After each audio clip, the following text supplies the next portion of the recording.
네, 용인 문화원사 건립 및 발전 방향에 관한 토론회 2부 순서 시작하겠습니다.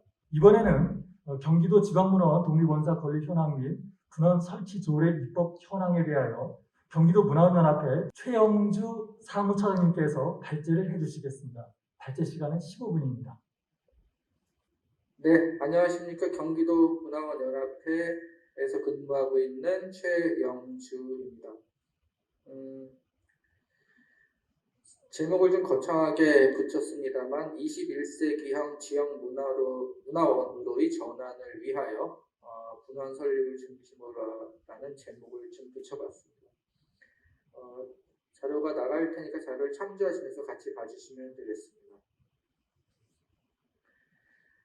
경기도 지역문화원 사업 운영이 대체로 어떻게 이루어지고 있는가를 개념도로 그려본 것입니다. 자료를 보시면 가운데 경기도 지역문화원이라고 되어 있고 밑에 오픈 플랫폼이라는 구조로 되어 있습니다. 지역문화원이 하고 있는 사업들이 시민문화예술 커뮤니티, 향토문화 연구 자료 수집, 전통문화예술 활성화, 민속예술 발굴, 지역사회 교육, 일반 문화사업 이런 사업들이 경기도 지역문화에서 하고 있는 사업들이 되겠습니다. 이런 구조로 문화원이 운영되고 있는 것이죠. 이 개념들을 좀 담고 문화원을 이해하시면은 좀 더 이해하기가 쉽지 않을까 싶습니다.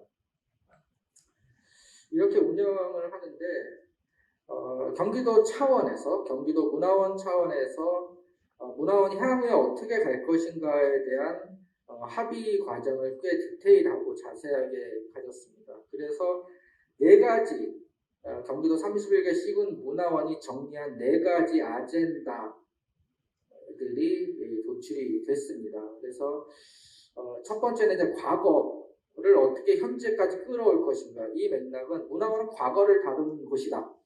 자, 그럼 과거라는 시제를 어디로 가야 될 것이냐라는 질문에서부터 시작을 한 거죠.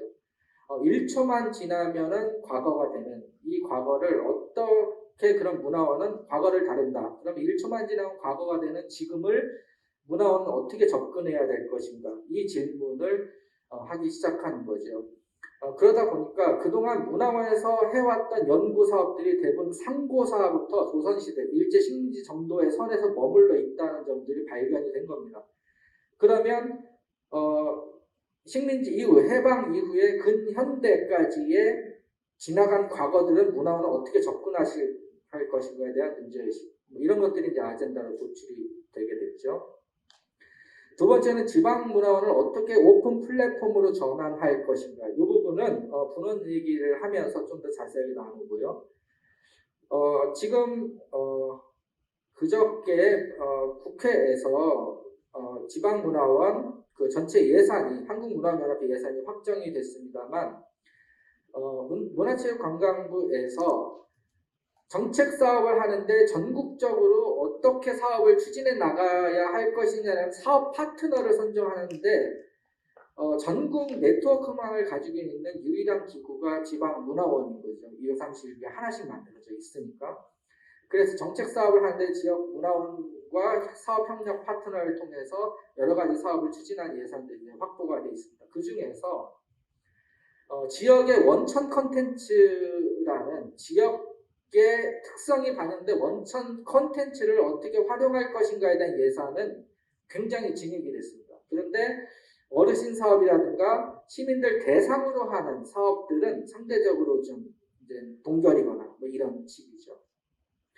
다시 말하면 지역에 있는 문화 자원들을 어떻게 활용해서 지역을 특성화시킬 것인가에 대한 부분이 굉장히 중요한 부분으로 부각이 되어 있고, 지역에 있는 문화 자원은 그동안 누가 연구해 왔고 어떻게 활용할 것인가에 대한 지역의 역사의 자료를 제일 많이 가지고 있는 것이 역시 문화원이더라 라는 생각들을 하고 있는 것 같습니다. 이것은 이제 자연스럽게 4번째 문제의식으로 연결되는 지점이죠. 지방문화원의 장점이 전국 네트워크망을 가지고 있는데 이것을 어떻게 극대화시킬 것인가에 대한 아젠다, 4가지 아젠다가 도출이 됐습니다. 이런 문제의식을 가지고 갈수록 지역 문화 분권이나 문화 자체가 강조되는 시대에 지역 간 네트워크, 민간 거버넌스를 어떤 방식으로 이뤄내야 될 것인가의 고민이 향후에 문화원이 계속 고민해 가고 나름대로 솔루션을 찾아서 해결해 나가야 될 문제라고 보시면 되겠습니다. 그런 취지에 맞게 2020년 6월 9일 날 지방문화원 진흥법이 국회에서 통과가 됐습니다. 시행이 2021년 1월 1일 시행으로 되어 있으니까 앞으로 며칠 안 남은 거예요. 두 가지 포인트가 중점적으로 개정이 됐습니다. 첫 번째는 지방문화원 육성 지원에 관한 기본 계획을 5년마다 수립하도록 의무화시켰다는 부분입니다. 그전에는 지원을 하도록 하는 계획을 세우는 것들이 하라고 돼 있지만 의무화시켜내지 않았죠. 5년마다 수립하도록 의무화시켜냈습니다. 그 수립을 어떤 방식으로 해야 되는지까지 구체적으로 기재가 돼 있습니다. 그리고 이 사안이 정확한 명칭은 보통 축약해서 사용하고 있는데 지방 이양법이라고 축약을 했었는데 저 구체적으로 명칭이 뭔지 모르겠습니다. 지방문화원을 설립하거나 분원을 설치하는 권한이 이전에 문화체육관광부 장관이었었는데 이제는 경기도지사가 됩니다. 광역단위의 도지사가 지역문화원을 설치하는 인가를 하고 분원을 설치하는 인가를 하도록, 그러니까 광역단위로 이제 내려온 거죠. 그렇게 되면서 광역단위에서 5년 단위로 지방문화원을 육성 지원하기 위한 기본계획을 의무적으로 설치하도록 되어 있고 1년 단위로 지역문화원들은 이런 광역단위에 실시하도록 하는 이 계획에 근거해서 문화원은 1년 단위로 시행 계획을 세워야 되는 이런 형식으로 법 개정이 바뀌었습니다. 두 번째 포인트는 광역단위에서 내려오면서 광역단위에서 조례를 만들도록 해서 지방문화원에 분원을 둘 수 있다는 규정이 2020년 6월 9일 날 처음으로 만들어졌습니다. 분원을 만들도록 하는 거죠. 이 분원을 만들던 법적 근거는 영국과 일본을 참조할 때 거기 기사가 있으니까 그걸 참조해서 보시면 될 것 같고요. 간단하게 포인트 첫 번째, 지역문화원 지원 육성에 관한 5개년 계획을 수립하라라는 계획에 의해서 지난 1년 동안 2020년 4월부터 경기도는 31개 시군이 모여서 우리 밑에서부터 우리가 이 계획을 세워보자라고 해서 논의를 해서 나온 결과들을 한 페이지로 정리한 것입니다. 첫 번째, 지역문화원이 지원 육성하기 위해 문화원들은 이렇게 바뀌어야 된다라는 전략 과제가 스텝 1, 문화원은 지역문화자원의 플랫폼을 구축해야 하겠다. 두 번째, 지역문화원은 지역생활문화 공동체 유지 기반을 구축하겠다. 세 번째, 지역문화원 조직을 혁신하겠다. 네 번째, 포스트 코로나 지역문화 진흥을 위한 새로운 기반을 마련하겠다. 그래서 이런 네 가지 전략 과제를 도출을 했고요. 이 전략 과제에 따라서 어떤 방식으로 사업을 추진하는가라는 세부 과제들이 옆에 이제 꺽쇠로 되어 있는 부분에 참조해 보시면 되겠습니다. 거기 보면 첫 번째 스텝에 지역문화 자원 플랫폼 구축에서 지역문화를 중심으로 한 강력한 네트워크 기반을 만들기 위한 사업을 추진하고 나중에 결과 보고서가 나오면 세부적으로 어떤 식으로 추진할 것인지 나오게 되겠죠. 그다음 지역학을 중심으로 한 지역자료의 산실로서 지방문화원이 자기 위치를 갖겠다. 그 다음에 인문을 풀이해보면 사람 문이죠. 터무니, 장소를 얘기하죠. 용인이라는 터무니와 용인을 구성하는 사람들이 어떤 문의를 만드냐가 용인의 지역 문화이다. 이런 인문적 관점, 그다음 공간적 관점에서 접근을 좀 해야 되지 않겠나 이런 논의를 하고 있는 것이죠. 이렇게 논의를 하다 보니 사람에 대해 집중하다 보니 지역 문화라는 것이 옛날 과거, 용인 같은 경우 포은 정몽주가 있겠습니다만 지역 문화라는 것들이 현재 구성하고 있는 용인 시민들의 삶의 흔적에 대해서 집중하게 되고 그 삶의 흔적을 집중한다는 것은 용인의 현재를 어떤 식으로 발견해야 될 것인가. 그래서 문화원이 취급하는 향토, 과거, 전통이라는 개념이 현재까지 끌어와서 현재의 용인을 이루고 있는 지역 문화는 어떤 것인가라는 것으로 문화원이 연구하는 인식의 지평이 확대되었다고 보시면 될 것 같습니다. 나머지 참고 자료를 참조해 주시면 될 것 같고요. 자, 그렇다면 경기도 전역에서 위탁시설, 분원이라고 해도 상관없습니다. 이 규정은 분원이 어떤 것이냐, 위탁시설은 어떤 것이냐라는 것은 명확히 규정되어 있지 않습니다. 아직 합의가 이루어져 있지 않지만 위탁시설을 운영하는 형식으로 경기도의 문화원들이 운영을 하고 있는데 생각보다 대단히 많더라. 그 현황들을 몇 가지 추려가지고 뽑아봤습니다. 첫 번째로 문화원 원사가 있고 원사 이외에 지역의 박물관, 전시관, 사료관을 운영하고 있는 문화원들, 부천문화원 같은 경우는 부천시의 박물관이 6개 박물관이 있습니다. 옹기박물관, 활박물관, 만화박물관, 한옥마을, 또 펄벅기념관, 또 하나가 생각이 안 나는데 뭐지? 아무튼 옹기박물관 했나요? 이런 6개 박물관을 문화원에서 위탁을 받아서 문화원에서 운영을 하고 있습니다. 6개 박물관. 그다음 시흥문화원 같은 경우는 시흥 역사문화 자료관, 역사자료 전시관이 따로 보유하고 있고요. 시흥문화원은 별도입니다. 안산문화원은 공식적으로 박물관 등록이 되어 있는 향토사 박물관을 가지고 있습니다. 그 박물관을 운영하고 있고요. 공식적인 박물관 등록이 되어 있다는 것은 수장고가, 시설이 갖춘 수장고가 존재한다는 뜻이죠. 그리고 박물관이 존재한다는 것은 박물관을 운영하고 하는 큐레이터와 그 학예사들이 이제 근무를 정식적으로 하고 있는 거죠. 안성문화원 같은 경우는 안성향토사료관을 별도로 보유하고 있고요. 연천문화원 연천향토자료관이 있습니다. 포천문화원도 포천향토사 박물관이 별도로 있습니다. 파주문화원 같은 경우에는 율곡 자운서원이라고 하는 서원을 2개 위탁관리 운영하고 규모가 대단히 큽니다. 그래서 율곡문화재 같은 경우에는 뭐 1년에 뭐 시설비 빼고 축제 예산만 해도 5억짜리 축제를 율곡 자운서원에서 운영하고 있을 정도로 굉장히 크게 운영이 되고 있고요. 율곡 이와 황희정성, 방천서원이라고 하는데 황희정성 유적지를 운영하고 있습니다. 그 다음에 성남 같은 경우에는 뭐 순회동 가옥, 만세 기념탑을 위탁 운영하고 있고요. 수원문화원 같은 경우 수원 고색동의 향토문화전시관을 별도로 운영하고 있습니다. 뭐 이렇게 문화원들이 문화원사 이외의 별도의 시설들을 운영하고 있는 사례들을 좀 나열해봤고요. 뭐 이렇게 해서 말씀드리자면 성남 같은 경우 순회동 가옥 그 장면입니다. 2005년부터 위탁하고 있고요. 경기도 문화재세 78호가 되겠습니다. 성남 문화원에서 운영하고 있는 거고요. 파주 문화원이 왼쪽이 자운서원이고 1999년부터 위탁 운영을 하고 있습니다. 그 다음에 오른쪽이 황희정성 유적지 방촌영당이라고 하는 건물 하나만 지금 보여드렸습니다. 이 주변에 한 7배 정도 되는 방촌 기념관부터 해가지고 한 전체 사진을 보면 규모가 굉장히 큰데 2004년부터 파주문화원에서 위탁 운영을 하고 있습니다. 평택문화원 같은 경우에는 웃다리 문화촌을 운영하고 있는데 폐교를 활용을 해서 레지던시 7명의 작가들이 있고요. 생활도자기라든가 목공예, 근대 생활체험 등 운영을 하고 있습니다. 이 폐교 사진이고요. 평택문화원에서 2006년부터 위탁 운영을 하고 있습니다.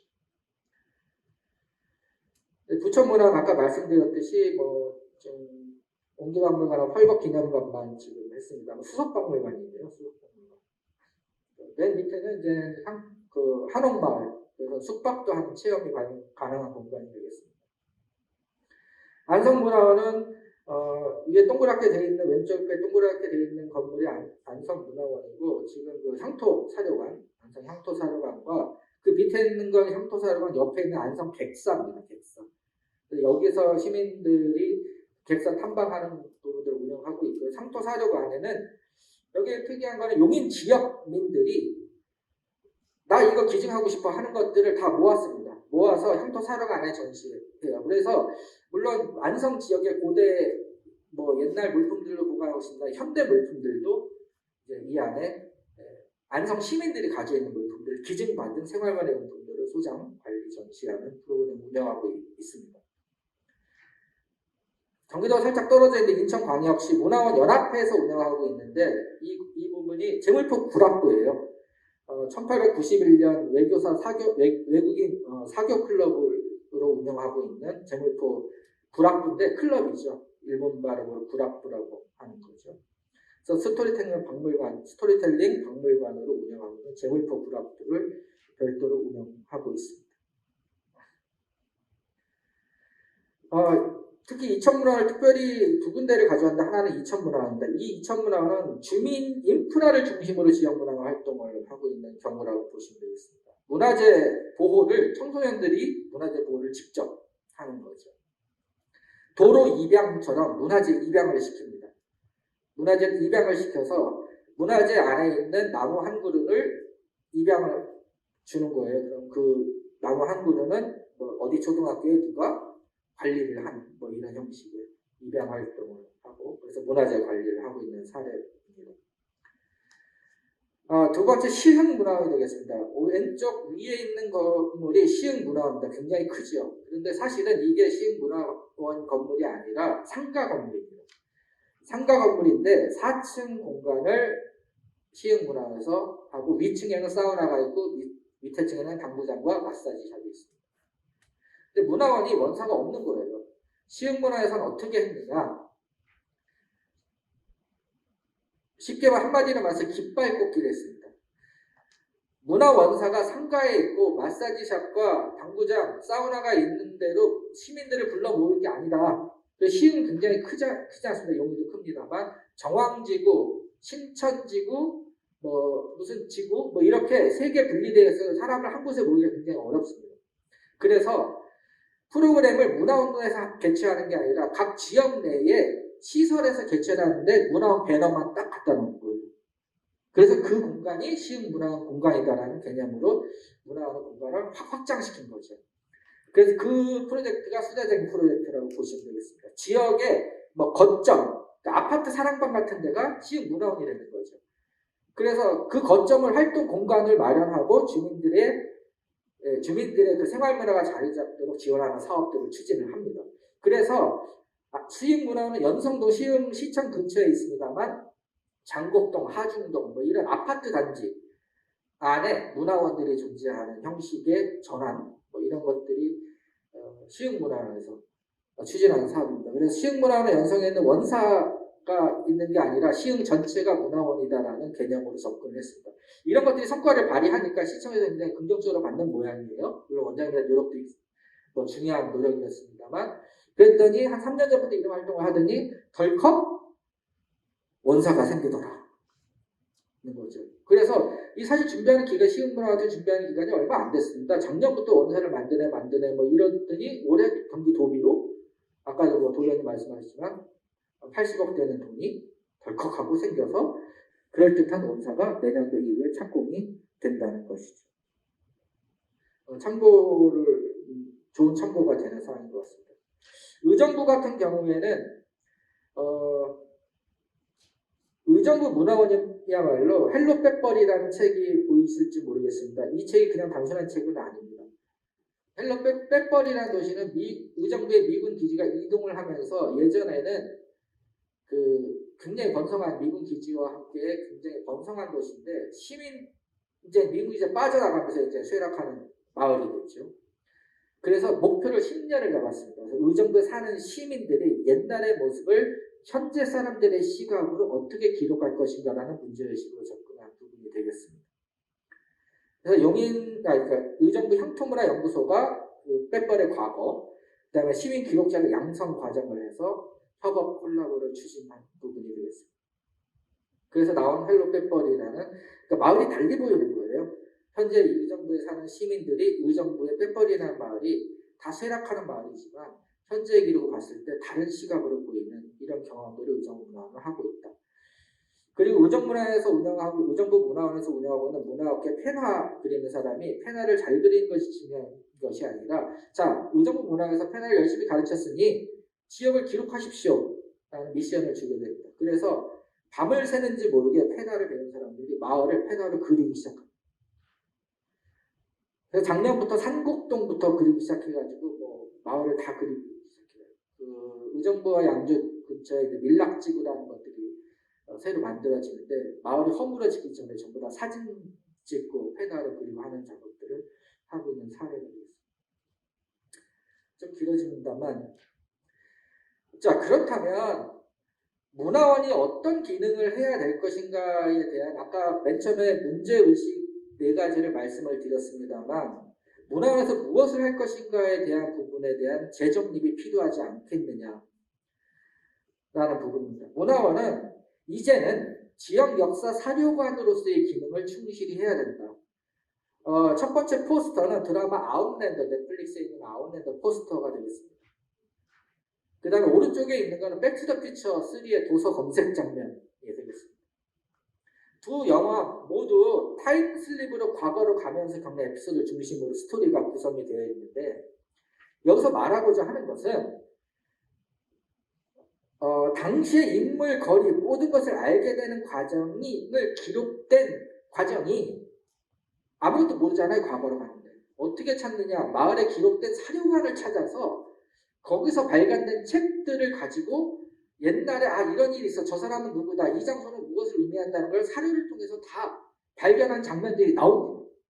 아웃랜더 같은 경우는 100년 전으로 가서 족보를 가지고 그 마을의 역사들을 읽어내서 닥쳐 어려움들을 해결합니다. 여자 혼자서.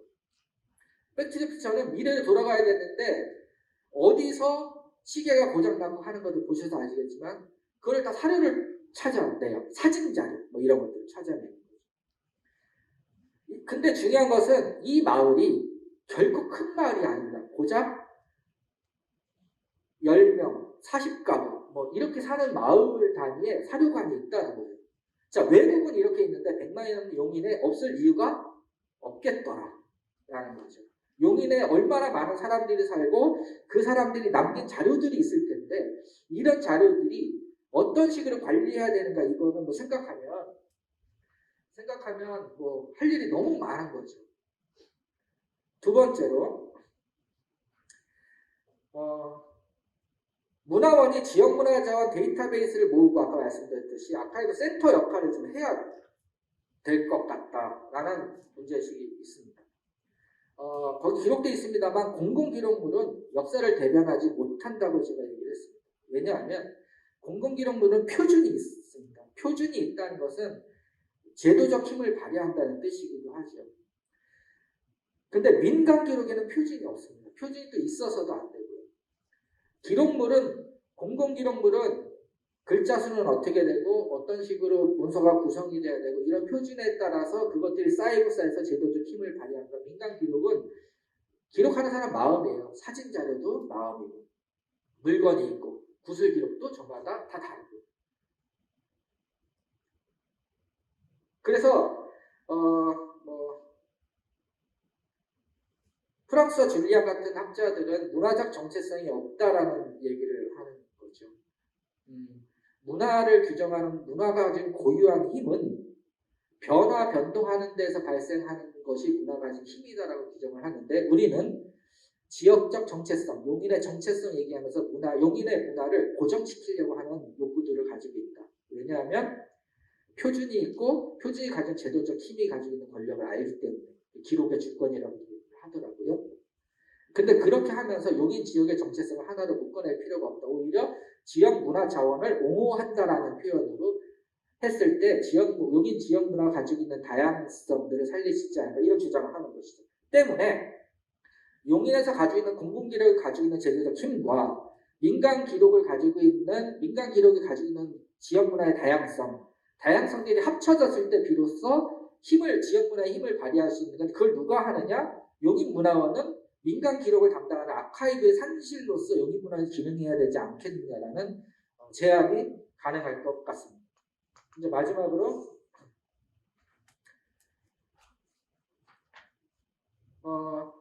그래서 문화원이 가지고 있는 분원이 어떤 건물을 지칭하는 거라기보다는 박물관, 사료관, 서원, 향교, 지역문화시설 뭐 이런 것들 아무 시설이나 상관이 없다고 저는 개인적으로 생각합니다. 어떤 시설인지 그것이 용인문화에서 가지고 있는 어떤 지향을 가지고 있느냐에 따라서 그 공간, 시설의 성격들이 규정이 되는 것이고, 그 성격들을 규정해서 문화원이 지역 내에서 하고자 하는 일들을 충실히 해오고 있다. 시설이 없더라도 필요하면 공간 사랑방을 문화원 시설로 활용하기도 하고 서원 향교를 통해서 지역민들이 활동할 수 있는 공간들을 제공하고 이런 일들을 이미 1999년부터 다른 문화원들은 하고 있다. 자, 이제부터 100만인을 바라보는 용인시에서 해야 되지 않을까라는 제안을 좀 드리고 싶은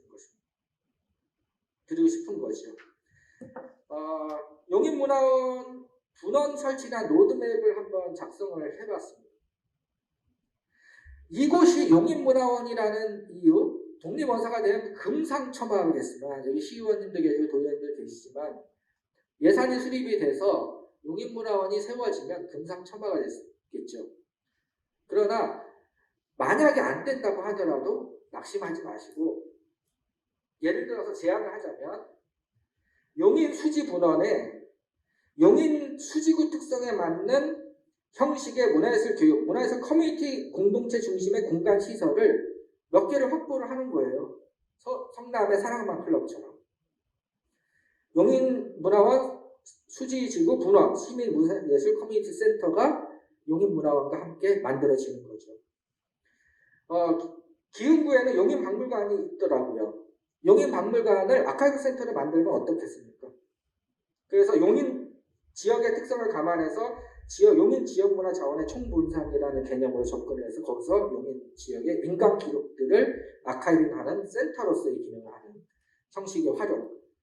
용인문화원 처인지구 분원이 될 수 있겠죠. 분원일 수도 있고 위탁기관이라 상관없습니다. 뭐 신곡수원도 있고 뭐 포은 정몽주 매역도 있습니다.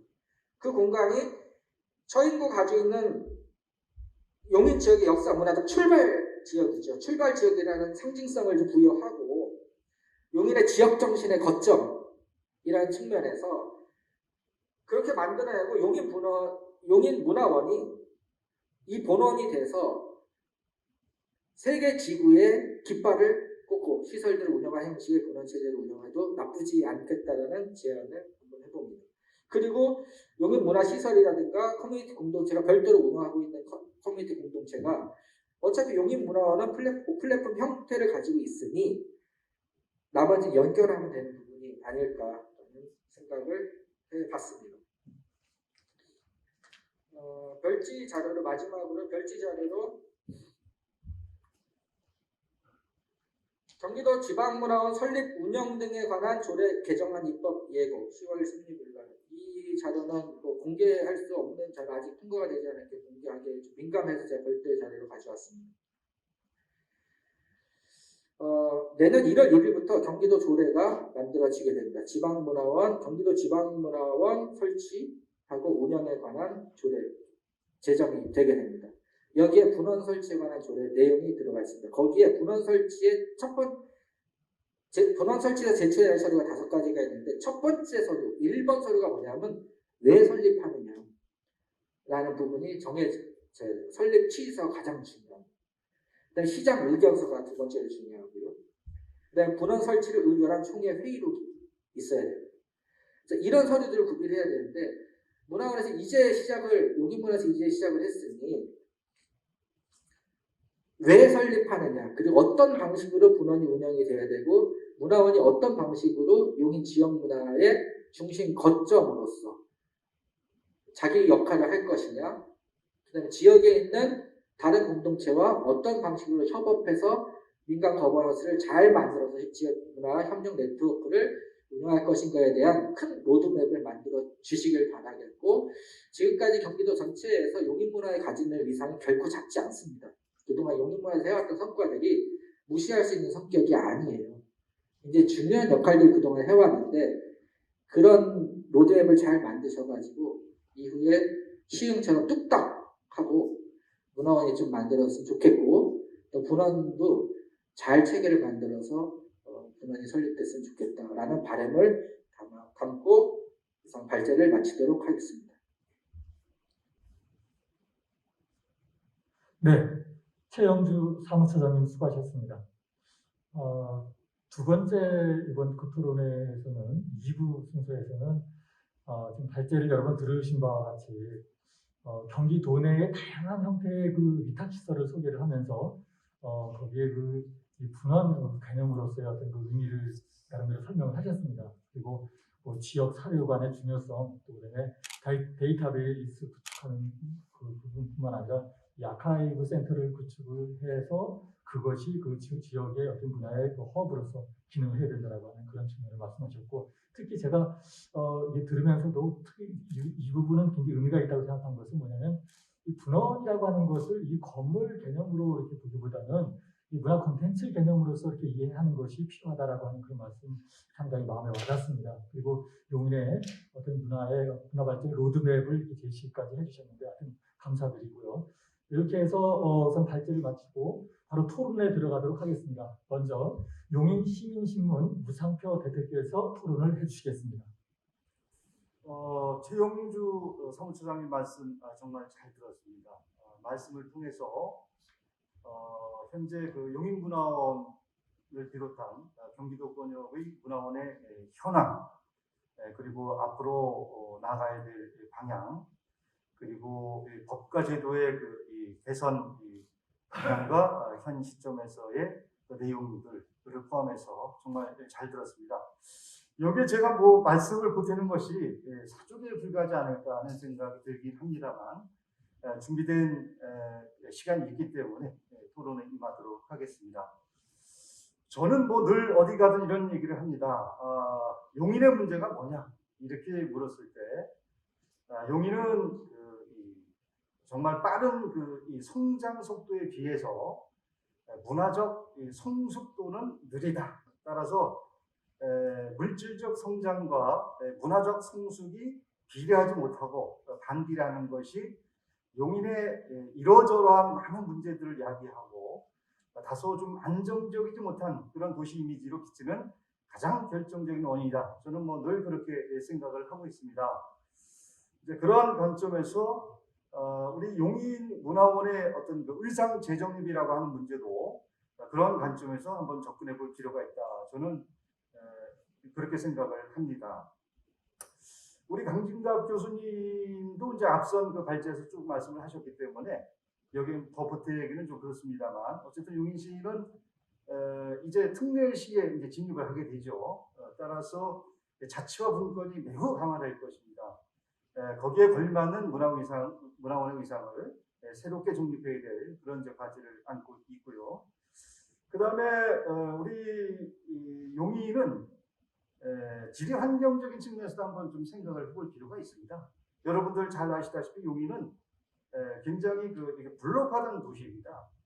물길이 다 다르지 않습니까? 물길에 다르면 뭐 인심도 다르다. 뭐 이런 얘기도 있습니다만, 용인은 이 구심력보다는 원심력이 크게 작용하는 그런 특성이 있고요. 그리고 동질성보다는 이질성이 강한 도시다. 우리는 이제 그렇게 얘기할 수 있습니다. 따라서 이런 문제를 어떻게 문화적으로 풀어갈 것인가라고 하는 것도 우리 용인문화원이 갖고 있는 과제 중 하나다. 저는 그렇게 생각을 합니다. 또 하나의 특징은 우리가 이제 80년대에서 90년대로 넘어가면서 용인이 급격하게 인구에 있어서의 새로운 구성이 됐죠. 유입 주민들이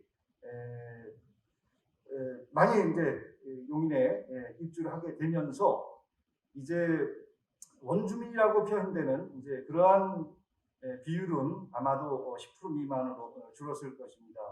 따라서 이제는 용인이라고 하는 새로운 정체성을 정립해야 되는 이제 그런 과제를 안고 있고, 그것에 있어서 가장 앞장서서 가장 중심적으로 역할을 해야 되는 것이 바로 우리 용인문화원이다. 저는 그렇게 생각을 합니다. 저는 뭐 그렇게 생각을 합니다. 이 문화원이라는 게 뭐냐? 좀 뭐 쉽게 얘기하자면, 용인을 알고 싶습니까? 그러면 그 지역 문화원, 즉 용인문화원으로 가보세요. 그리고 용인문화원 홈페이지에 들어가서 살펴보세요. 용인문화원에 가서 배워보세요. 이렇게 답을 할 수 있어야 된다고 생각을 합니다. 간단히 얘기하면 저는 그렇게 봅니다. 따라서 문화의 가장 중심적인 그 거점이자, 아까 이제 허브라는 말씀 하셨습니다만, 그런 역할을 포괄적으로 이제 용인 문화원이 해야 되는 것이죠. 그런 측면에서 봤을 때 우리 용인문화원의 현황은 이제 아주 좀 뭐 일반적인 그 프로그램을 운영하는 것, 그리고 뭐 문화제나 또 행사를 이제 주로 많이 하고요.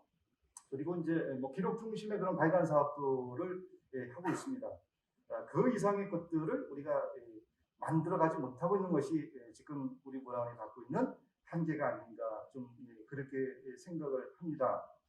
아까 강정 교수님은 지역문화 플랫폼 기능으로 이제 발전해 나가고 또 향토문화예술자원의 콘텐츠와 이제 이런 측면을 이제 강조하셨습니다. 자, 그렇다면 우리 그 최처장님께서도 이제 발제하신 내용처럼 21세기형 지역문화원으로서 우리 용인문화원이 어떻게 이제 변해가야 될 것인가라는 부분인데요. 지금 이제 긍정적인 신호는 많이 있는 것 같아요. 말씀 들어보니까 내년 1월 초부터 관련된 그 조례가 개정이 돼가지고 분원을 직접 설치할 수 있도록 이렇게 법이 개정됐다고 들었습니다. 아주 그 좋은 청신호라고 보아집니다.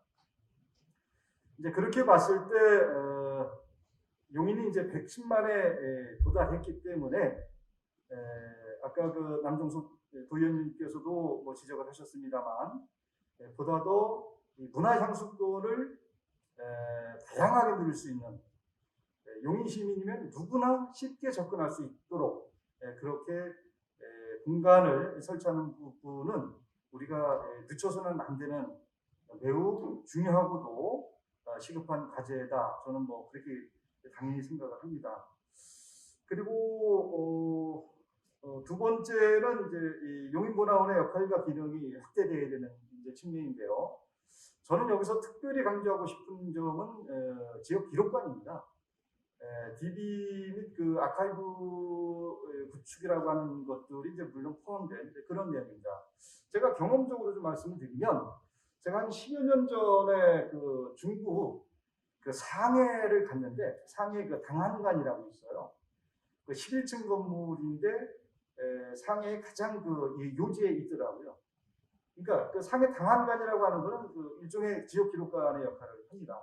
거기에 가보니까요, 외국인들도 굉장히 많이 와가지고 자료를 뒤지고 거기서 연구하고 그런 모습을 보고 제가 굉장히 신선한 충격을 받았습니다. 우리나라는 어떤가? 더 좁게 얘기하자면 우리 용인은 어떤가? 이런 생각을 하면서 우리는 정말 어렵구나 하는 생각이 들었습니다. 우리 흔히 그런 말이 있죠. 역사의 최후의 승리자는 기록하는 자이다. 뭐 이런 말이 있습니다만은 우리는 그러한 기록 유산 이런 것들을 전부 총화해서 이것이 하나의 역사 문화 그리고 관광 콘텐츠로 우리 미래의 어떤 그 쓸 수 있는 자원이 될 수 있도록 우리는 거기에 매우 그 집중적으로 노력을 해야 된다 이렇게 생각을 합니다. 아까 발제 내용을 보니까 다른 그 지역 문화원에서 다 하고 있는 사업 중에 우리가 못 하고 있는 것, 안 하고 있는 것이 하나 있더라고요. 그게 바로 위탁 사업입니다. 특히나 그 향토 사료관이라든가 이런 것들을 여러 지역 문화원에서 하고 있습니다만은 우리 용인문화원은 그런 위탁 사업이 하나도 없습니다. 못 하고 있습니다.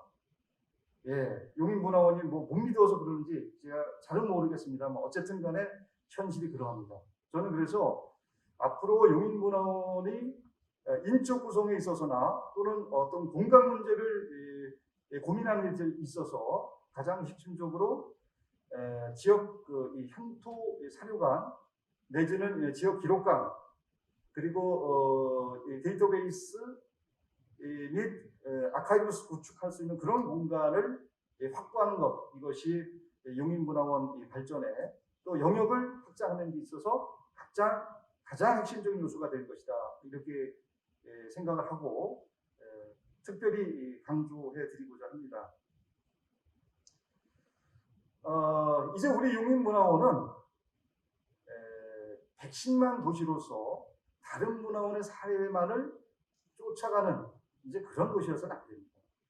이제 용인문화원이 글로벌 도시로서 다른 도시들을 선도하고 문화를 앞서서 사례를 보여주고 그럼으로써 다른 도시들이 용인문화를 따라올 수 있도록 그렇게 많은 노력을 해야 될 것이고 이제 그러한 관점에서 용인문화원이 앞으로 어떤 방향으로 가야 될 것인가에 대한 그 TF팀을 구성해야 된다고 하는 그런 제안에 저도 적극 동의를 하고 이 토론회가 끝나면 이어서 계속된 내부 토론과 또 외부 전문가들이 포함되는 그런 TF팀이 구성되길 바라면서 제 토론회 말씀을 마치도록 하겠습니다. 고맙습니다. 네, 수고하셨습니다. 그 부분에 대해서 우리 최영수 소장님 한 말씀 해주시죠. 예, 뭐 지당한 말씀이신 것 같고, 그러니까 뭐 기록관이 중요하다는 말씀을 뭐 덧붙여서 강조를 해주셨는데, 저도 공감을 하는 이유 중에 하나는 제가 용인문화 국장님이나 원장님 뵐 때마다 항상 하는 얘기가 있습니다. 뭐냐면 용인 지역의 마을 기록을 이렇게 섬세하고 체계적으로 하는 데는 지금 현재 전국 문화원에서 용인문화원밖에 없을 겁니다라는 얘기를 해요. 그것은 용인 각 지역의 마을을 조사하고 연구하는 이런 일들을 예전부터 용인문화는 굉장히 성실하게 수행해 왔다는 거죠. 이것들을 확대 발전하는 것은 물론이고, 아까 프랑스 줄리앙의 말씀을 잠깐 드렸습니다만, 문화 자원을 옹호한다는 것은 보존한다는 뜻이 아니라 활용을 한다는 뜻이죠. 그러니까 지역의 문화 기록들이, 마을의 기록들이 잘 정리되어 있는데 이 활용할 수 있는 무궁한 자원을 이미 문화원은 보유를 하고 있는 거죠. 그러니까 이런 자료들을 어떤 식으로 활용할 것인가라는 것은 별도의 1차적으로 분석된 자료가 잘 정리되어 있는 아카이브 센터가 정말 필요하다고 생각하고, 이 아카이브 센터를 만들 수 있는 기본 토대는 용인문화에 정말 너무 잘 갖추고 있다. 그래서 지금 발빠르게 당장 성과를 내는 것은 아카이브 센터가 훨씬 더 빠른 접근이지 않을까라는 생각을 하게 됩니다. 네.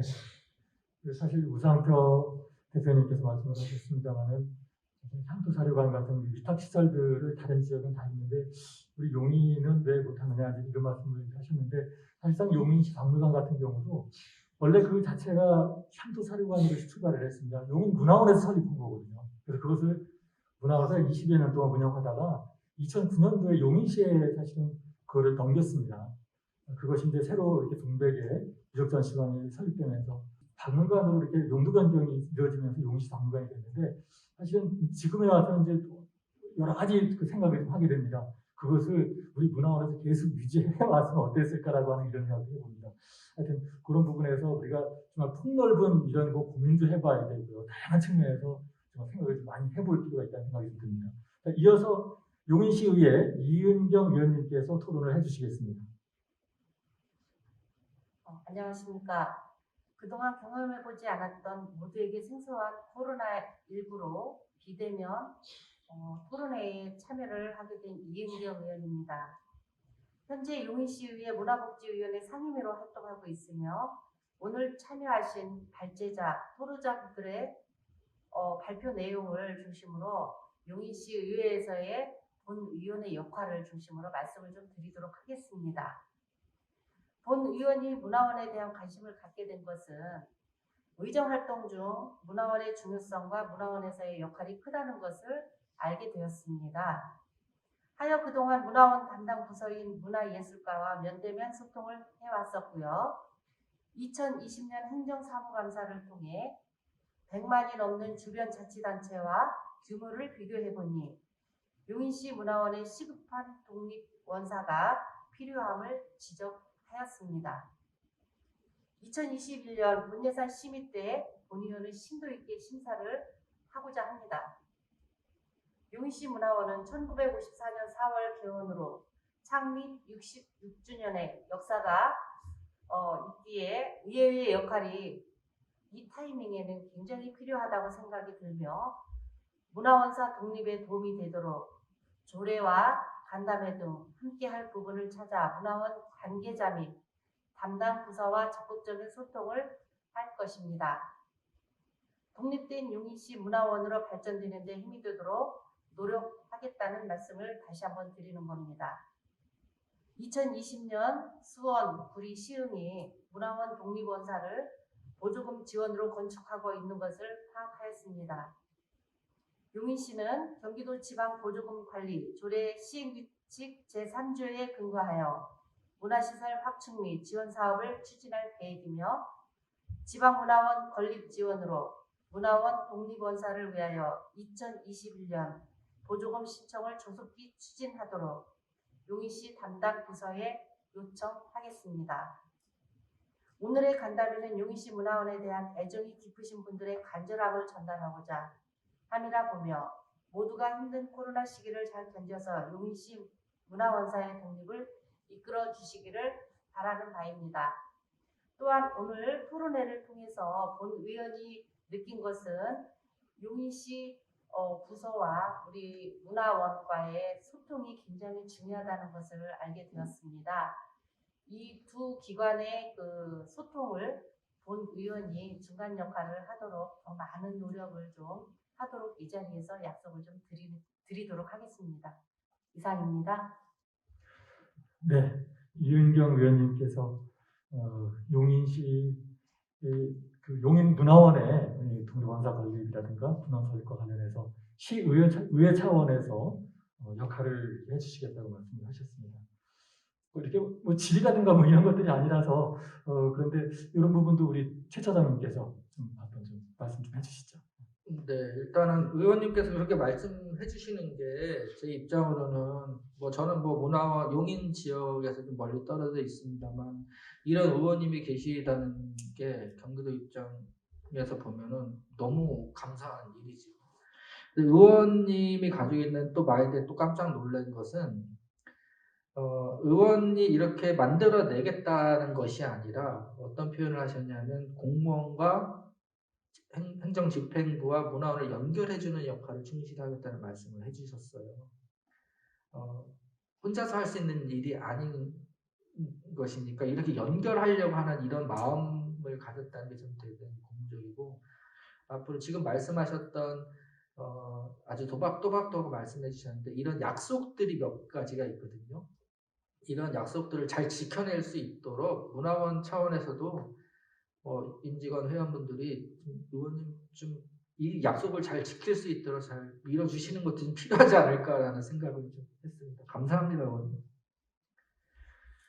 네, 이렇게 해서 우리 그 최영주 처장님의 그 발제를 시작으로 해서 우리 무상표 용인시민신문 대표 그리고 또 용인시의회 이은경 의원님까지 이렇게 토론을 모두 해주셨습니다. 여기에서 더 이렇게 질문하실 그런 부분 있으시면 뭐 한번 기회를 드리겠습니다. 우리 두 토론자분께 뭐 혹시 있습니까? 없으세요? 그러면 네, 알겠습니다.